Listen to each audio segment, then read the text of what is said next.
In the series of C programming, this video is going to cover about features of C programming.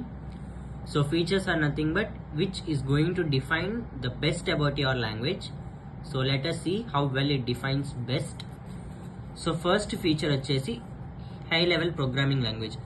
Why it is called as high level programming language? దీని ఎందుకు మనం high level programming language అన్నాము అంటే high level అంటే ఏంటి, which is understandable by humans. అంటే ఇది humans కి మాత్రమే అర్థమవుతుంది. ఇది ఒక ఇంగ్లీష్ నోటేషన్ లో ఉంటుంది. And it is not understandable by computers. Why it is so? Because it is written in binary level language, as we already discussed. It is a small language. దీన్ని మనం small language అని ఎందుకు అంటున్నాము అంటే it has only 32 reserved keywords. ఈ 32 reserved keywords అనేది చాలా easy. So అందుకని దీన్ని మనం స్మాల్ లాంగ్వేజ్ అంటాము. It is core language and is portable. So core language అని ఎందుకు అంటున్నాము అంటే ఒక ఇంజనీరింగ్ స్టూడెంట్ వచ్చేసి ఒక లాంగ్వేజ్ నేర్చుకోవాలంటే అది ఖచ్చితంగా సీతోనే స్టార్ట్ చేస్తారు. సో అది కోర్ లాంగ్వేజ్ అనమాట. తర్వాత మీరు డెవలప్ చేసుకోవచ్చు.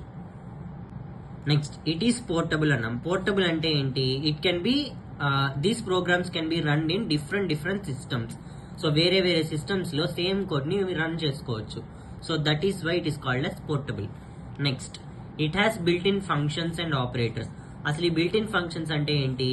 ఫర్ ఎగ్జాంపుల్ నేను ఒకటి రాస్తున్నా, హ్యాష్ ఇంక్లూడ్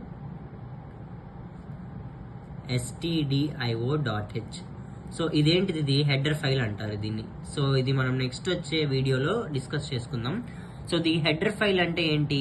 మనం చేసే ఇన్పుట్స్ అండ్ అవుట్పుట్స్ మొత్తాన్ని కంట్రోల్ చేసే ఒక హెడర్ ఫైల్ అంటారు.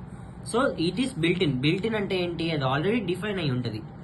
సో దాన్ని మనం మార్చలేం. So this is the reason why it has built in functions and operators. So this is the best feature. So the next feature is it is a structured language. దీన్ని మనం ఎందుకు structure language అంటున్నాము అంటే for example నేను hash include stdio.h అని ఉందనుకోండి.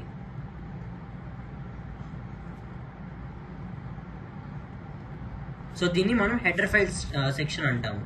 So ఈ header file section తర్వాత మనకి మెయిన్ బ్లాక్ ఉంటుంది. సో ఈ మెయిన్ బ్లాక్ ఏం చేస్తుంది అంటే మన కోడ్ ఏదైతే ఇందులో రాసామో దాన్ని ఎగ్జిక్యూట్ చేస్తుంది. సో ఇప్పుడు ఏంటి? ఇది ఒక టైప్ ఆఫ్ స్ట్రక్చర్ ని ఫాలో అవుతుంది. Like you must include your header files, you must include your main block, you must declare your variables, ఇలా అనమాట. సో దాన్నే మనం స్ట్రక్చర్ లాంగ్వేజ్ అంటాం. It supports modular programming. Modular programming అంటే ఏంటంటే 1 by 1 ఒక ఫ్లోలో ఆర్డర్లో వెళ్తూ ఉంటుంది. So that is why C programming is best defined as a structured language and supports modular programming. Compilation and execution is faster.